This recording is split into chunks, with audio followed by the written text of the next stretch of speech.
Baik teman, saatnya kita mendengarkan kembali beberapa video yang sudah saya siapin untuk Anda soal politik Indonesia. Dan tentu tidak lupa nanti juga akan saya kasih informasi sedikit. Dan yang paling penting dari semuanya ini, ya tentu teman-teman jangan lupa ketik subscribe dan juga ketik kolom komentar ya. Pilgub DKI masih panas teman.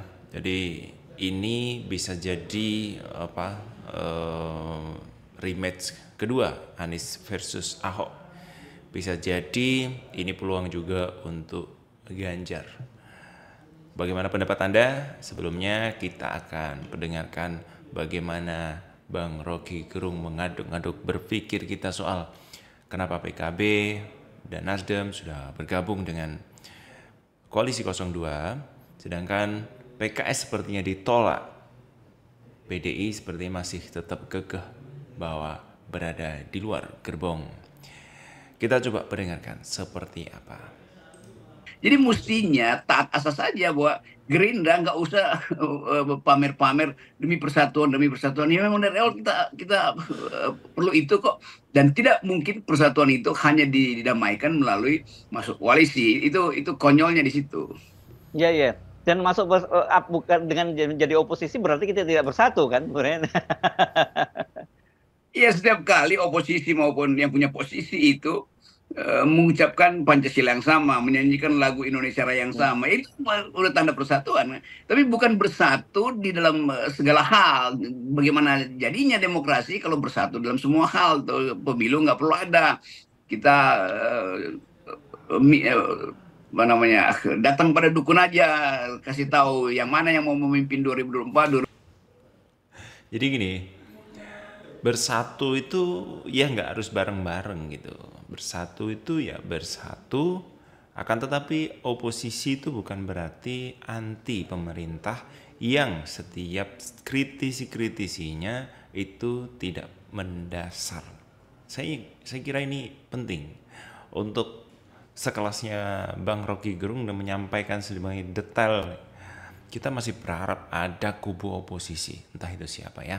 Ya. Siapa aja pakai dukun aja kalau gitu kan. Hmm. Jadi sekali lagi konyolnya ini hal yang seminggu ini dibicarakan di mana-mana. Itu apa sebetulnya yang disebut oposisi itu? Hmm. Oposisi itu bukan ada di luar lalu melawan, bukan.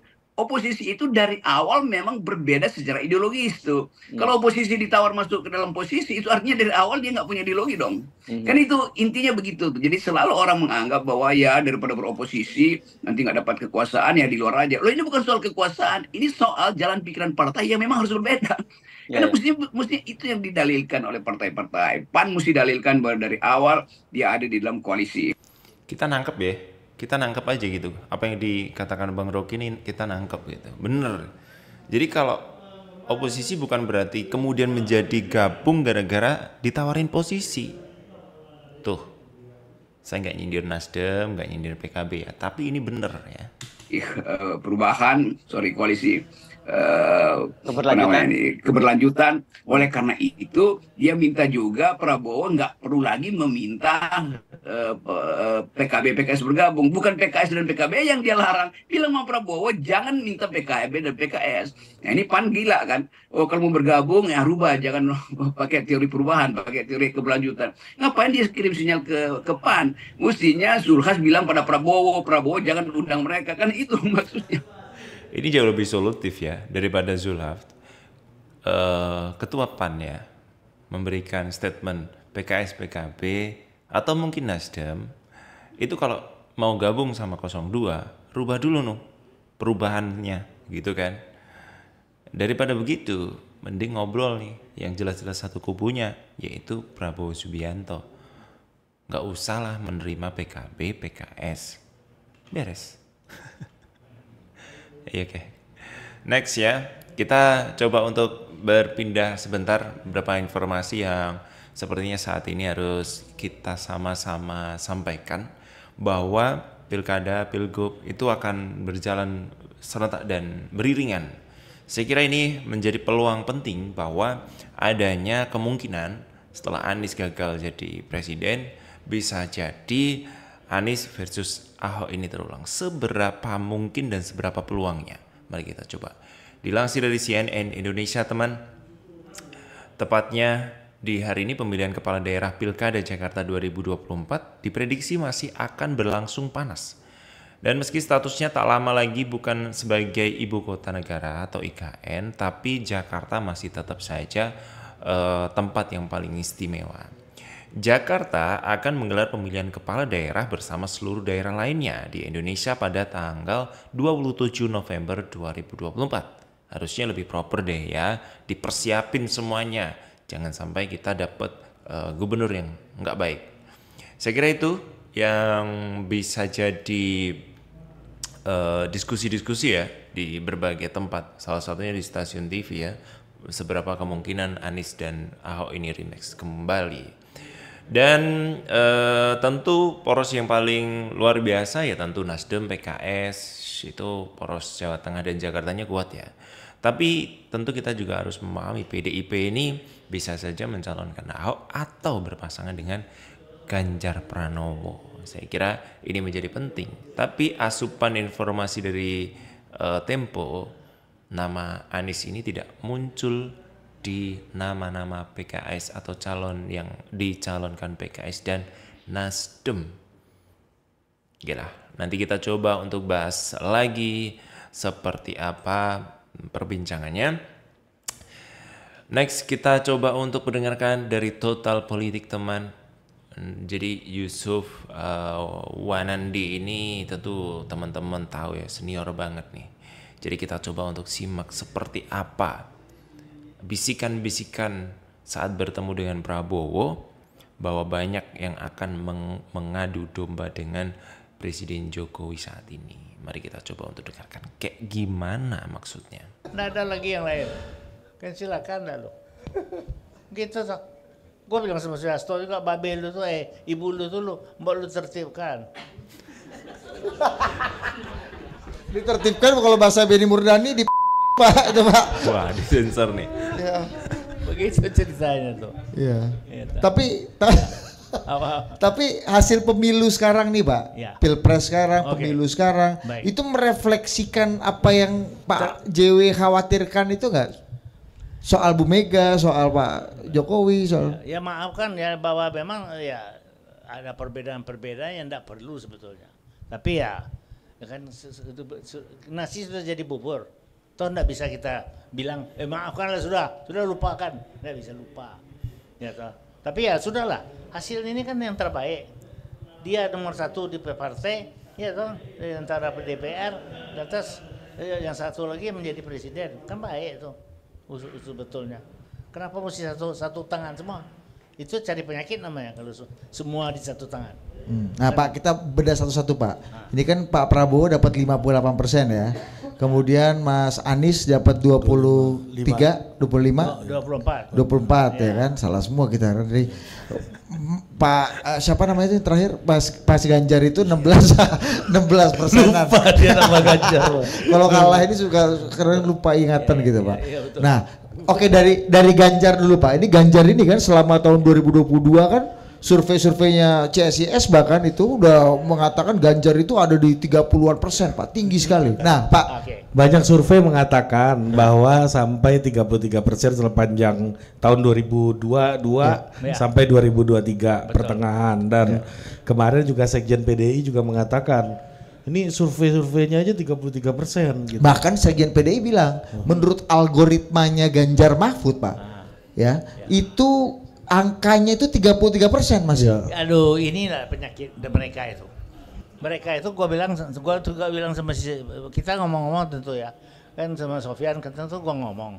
Nggak ada urusan kenapa nggak ngomong meskipun gua pro sini dia pro sana. Jadi gua bilang, gua punya survei mengatakan, dan ini gua bilang hasil dari orang yang gua paling percaya namanya Hasan Nasbi ini ya enggak. Itu yang paling benar itu cuma begini. Kalau dapat begini itu dari mana? Angkanya bahwa kita semua salah. Dia yang paling benar. Yang benar aja dong. Bilang dari mana? Itu mulai itu. Kita cara-cara penghitungan yang pakai segala rumus ini, rumus itu, big data segala. Big data apa? Jason Scribb. Angkanya yang benar yang mana? Iya toh. Jason Jadi itu Scribb nggak benar namanya. semua tuh. Kenapa? Jason Scribb namanya Nah, katanya. itu loh makanya. Nggak benar semua tuh. Jadi nggak tahu gua dari mana keahlian mereka itu, tapi itu keahlian dari Andi yang paling jago tuh. Andi Wijaya tuh. Mau yang begini hitung. Gua bilang lu gila, lu dari mana dapatnya? Gua punya logika aja bilang pasti lu kalah. Nggak usah kau hitung. Iya. Dia mau lu lebih tahu. Gua bilang. Saya marah si Sofian mengatakan lu terlalu mengebu-ngebu, lu pasti salah. Ya, Oke. Yusuf Wanandi ini sepertinya sudah memperingatkan gitu bahwa 03 harus benar-benar menghitung soal survei gitu. Soal 33 sebelumnya. Ya tentu ini akan terus berubah di setiap waktu, di setiap minggu, setiap bulan gitu.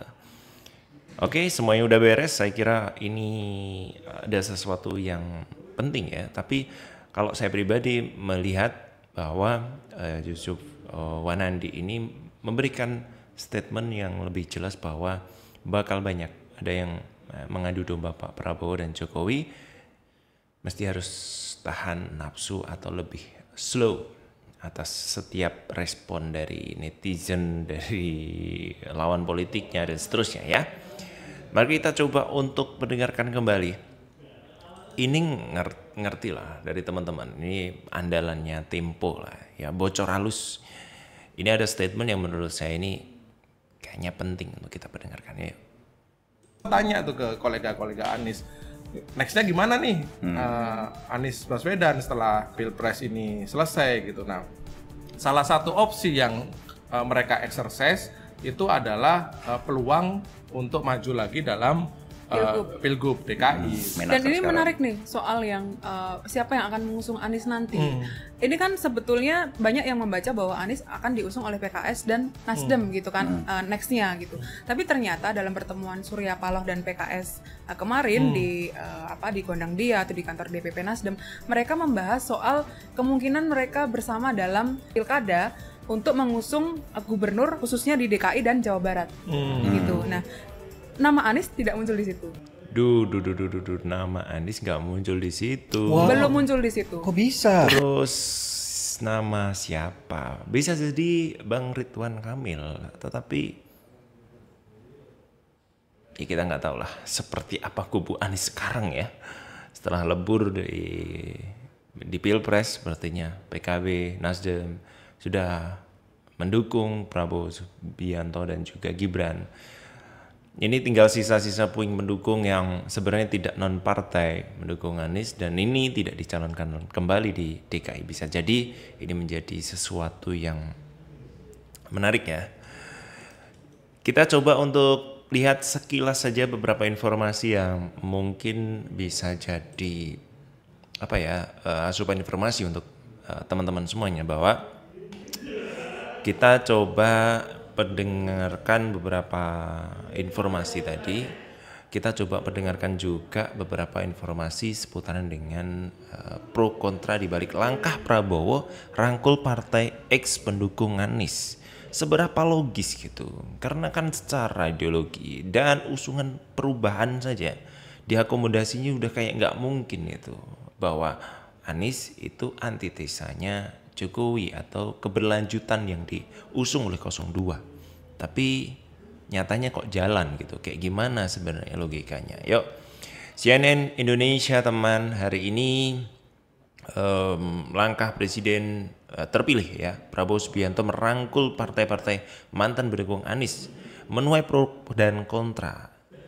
Sejauh ini Prabowo telah memastikan Partai Nasdem masuk di barisannya.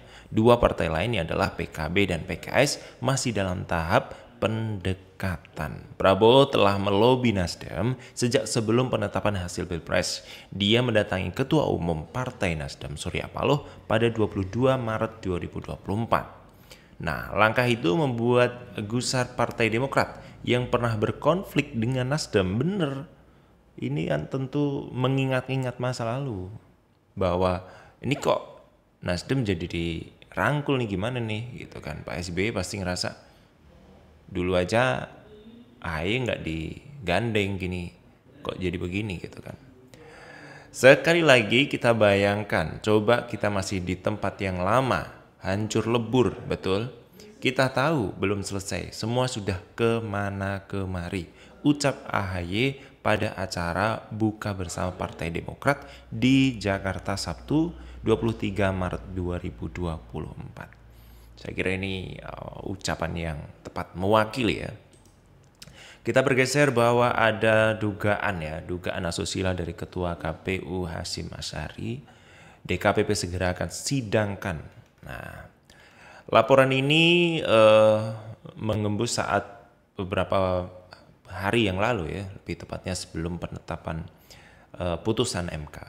Dewan Kehormatan Penyelenggara Pemilu DKPP menyatakan aduan tindak dugaan asusila oleh Ketua Komisi Pemilihan Umum KPU Hasyim Asyari terhadap anggota panitia penyelenggara luar negeri atau PPLN telah memenuhi syarat formil dan material. Anggota DKB Dewa Kade Wiyarasa Raka menyebut saat ini pihaknya tengah mengatur jadwal sidang dugaan tindak asusila itu. Namun demikian DKPP harus atau masih belum bisa memastikan kapan tanggal persidangannya. Oke, kita tunggu saja karena ini informasi yang cukup kok bisa gitu kan. Banyak yang nggak percaya. Dan saat ini kita sudah menerima sebuah informasi CNN Indonesia bahwa Caimin titip 8 agenda perubahan PKB ke Prabowo Subianto. Jadi ini lanjutkan rasa perubahan lah gitu kayaknya ya. Saya kira itu teman beberapa informasi yang mungkin kita bisa sajikan pada kesempatan kali ini. Jangan lupa subscribe dan juga ketik kolom komentar. Terima kasih, sampai jumpa.